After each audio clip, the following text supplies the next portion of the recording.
Mesdames et messieurs, bonjour à toutes et à tous. Bienvenue sur l'heure de la révélation.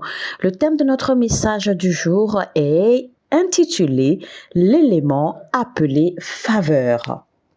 Et notre verset biblique pour sous-tendre notre message est tiré du livre de Psaume chapitre 106 verset 4.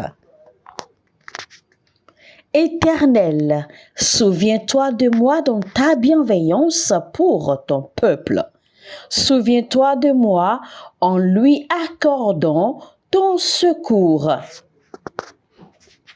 Alors, comme je l'ai annoncé tantôt, le titre c'est l'élément appelé faveur.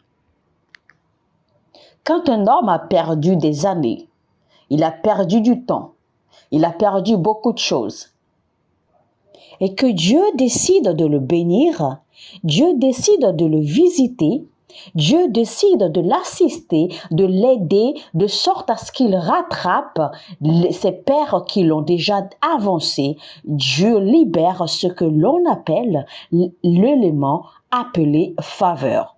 C'est-à-dire, en termes clairs, que Dieu libère, Dieu relâche ce qu'on appelle la faveur. Les enfants d'Israël sont demeurés en captivité pendant 430 ans. Leurs pères, leurs ancêtres leur ont légué la captivité. Ils en ont eu comme héritage de génération en génération. Et pendant ces 430 ans, les enfants d'Israël ont souffert, ils ont œuvré, ils ont travaillé, ils ont labouré dur sans salaire. Sans couverture, sans faveur, sans percée, sans opportunité, sans jamais jouir de rien du tout. Et donc, pendant ces 430 années, leur richesse s'accumulait, leurs bénédictions s'accumulaient, leurs salaires s'accumulaient, leurs arriérés s'accumulaient. Et voilà que Dieu décide de tout libérer en une seule nuit.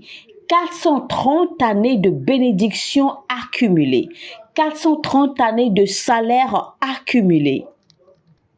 Et Dieu décida alors de tout libérer, de tout lâcher sur eux en une seule nuit.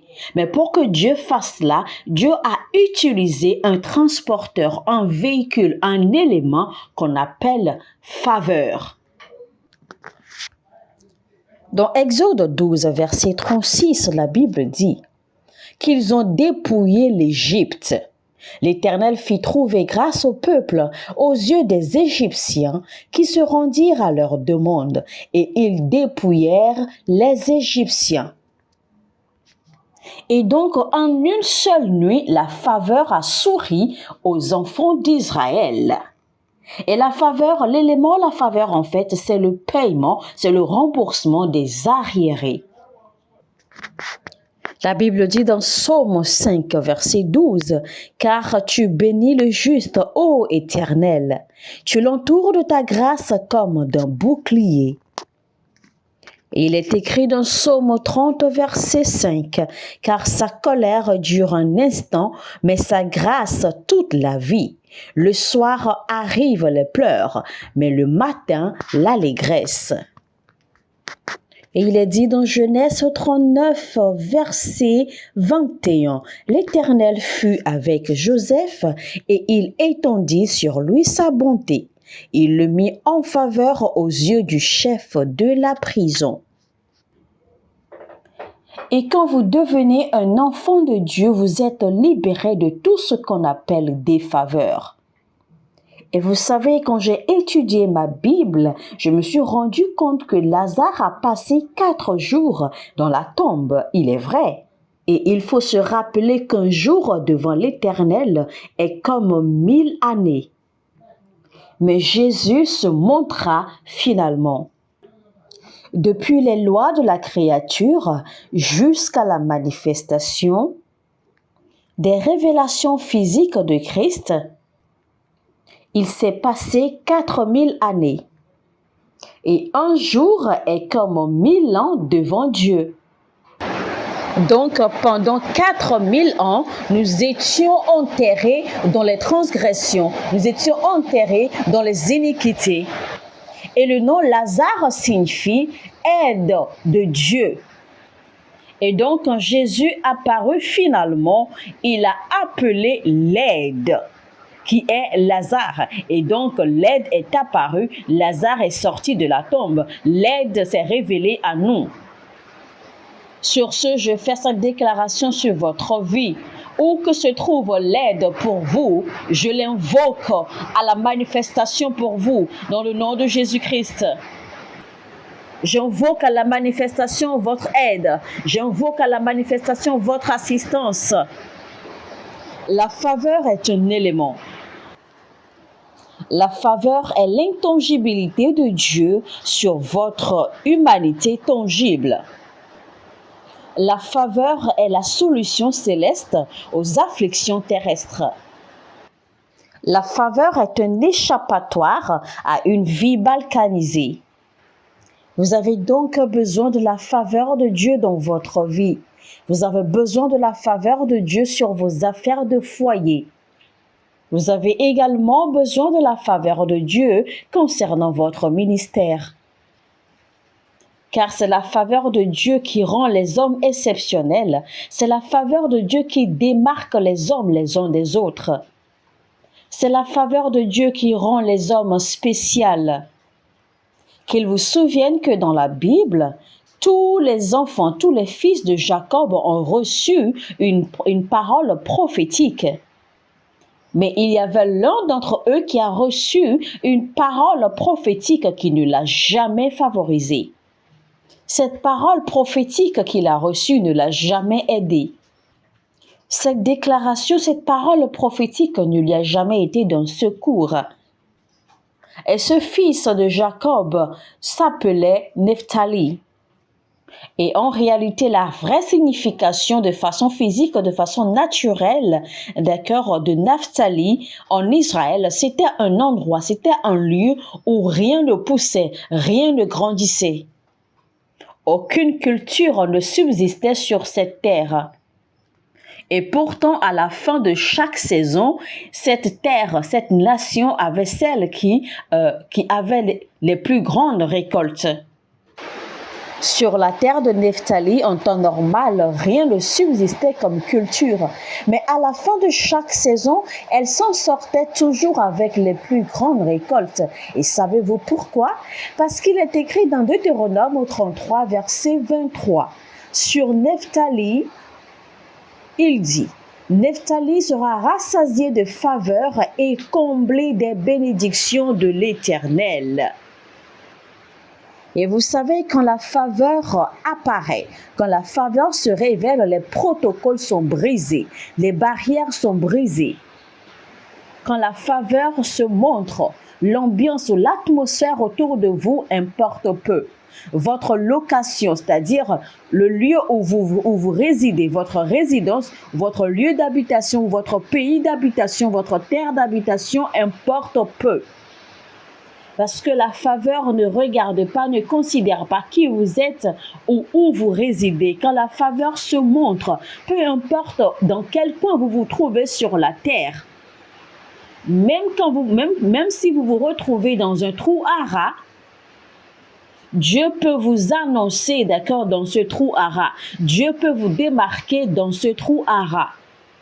Maintenant, je fais cette déclaration sur la vie de quiconque entend ma voix maintenant. Je déclare, là où tout le monde est rejeté, là où tout le monde est mal vu, là où tout le monde est écrasé, recevez la faveur. Pendant que les gens sont écrasés, vous recevez la faveur. Quand les autres sont en difficulté, vous recevez la faveur. Alors, comment acquérir, comment accéder à cet élément appelé faveur? Il faut premièrement savoir que la faveur est le produit de la miséricorde de Dieu. Il est dit dans Psaume 102, verset 13, « Tu te lèveras, tu auras pitié de Sion, car le temps d'avoir pitié d'elle, le temps fixé est à son terme. » Enfant de Dieu, quand vous voyez un homme se prélasser dans une euphorie de faveur, se prélasser dans la magnanimité divine, se prélasser dans la faveur de Dieu, c'est un homme à qui Dieu a fait miséricorde. La différence qu'il y avait entre David et Saül, c'était la miséricorde de Dieu. Il est écrit dans 2 Samuel 7, verset 15. « Mais ma grâce ne se retirera point de lui, comme je l'ai retiré de Saül, que j'ai rejeté devant moi. » Alors, ce qui a démarqué David, malgré ses plusieurs erreurs, malgré ses plusieurs bêtises, c'était la miséricorde de Dieu. Alors vous allez ouvrir votre bouche de là où vous êtes maintenant et crier à haute voix, « Seigneur, fais-moi miséricorde. Seigneur, fais-moi miséricorde. Seigneur, fais-moi miséricorde. » Et la miséricorde de Dieu, c'est quand Dieu ferme les yeux sur vos bêtises, vos erreurs et se focalise plutôt sur Christ en vous. La miséricorde est aussi l'assistance divine sur la base de son amour.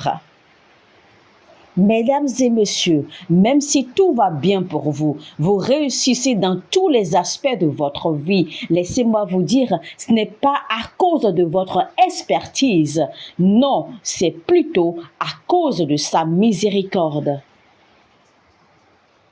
La miséricorde de Dieu, c'est quand vous devenez le centre d'attraction divin de Dieu. Même au milieu de maintes conflits. Vous avez des conflits autour de vous, vous avez des batailles, des combats tout autour de vous, mais vous n'êtes pas atteint. Écoutez rapidement ces témoignages, d'accord, dû à la miséricorde de Dieu. Alors, j'ai eu un témoignage d'une femme qui s'en est sortie indemne, sans aucune égratignure, d'un crash d'avion. Un crash d'avion, elle s'en est sortie indemne sans aucune égratignure. C'était la miséricorde de Dieu qui a œuvré pour elle. Un autre témoignage, un monsieur qui a été heurté par un véhicule et le véhicule était complètement cabossé, irrécupérable, mais le monsieur est demeuré debout sans aucune égratignure, sans aucune fracture, sans aucune blessure, sans même de la poussière sur lui. En fait, c'était lui qui allait assister le chauffeur du véhicule qui l'a cogné. Ça, c'était la miséricorde qui couvrait ce monsieur.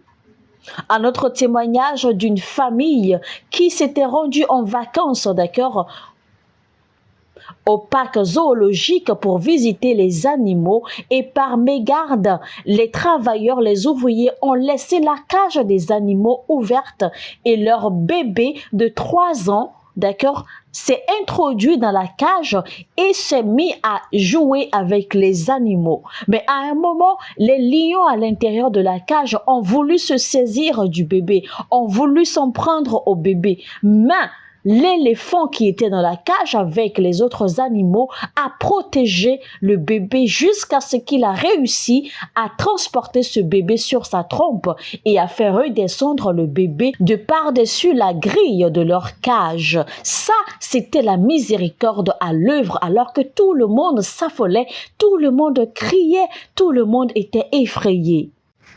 Alors sachez donc que tout ce que vous faites, vos réussites et tout, vos accomplissements et tout, ce n'est pas à cause de votre expertise, mais c'est par la miséricorde de Dieu.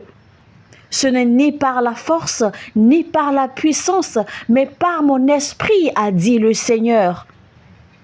C'est par la miséricorde de Dieu. Et quand Dieu vous fait miséricorde, il vous sort des situations difficiles. Il vous sort de toute situation embarrassante. C'est donc par la miséricorde de Dieu. Alors comme nous avons dit que la faveur de Dieu, c'est le fruit, c'est le produit de la miséricorde de Dieu. Mesdames et messieurs, ce sera donc tout pour aujourd'hui. C'était donc la première partie du message intitulé L'élément appelé faveur avec l'apôtre Johnson Suleiman en français. Si ce message vous a édifié, vous a plu, alors n'oubliez pas d'aimer ce contenu, liker et partager au maximum autour de vous. Et si vous êtes nouveau, abonnez-vous et activez la cloche de notification. Aidez-nous à édifier plus d'âmes dans le corps du Christ, dans le monde entier, en aimant, en likant ce contenu maintenant et en partageant autour de vous au maximum. Sur ce, je vous dis, on se retrouve demain, même heure, même chaîne. Que Dieu vous bénisse.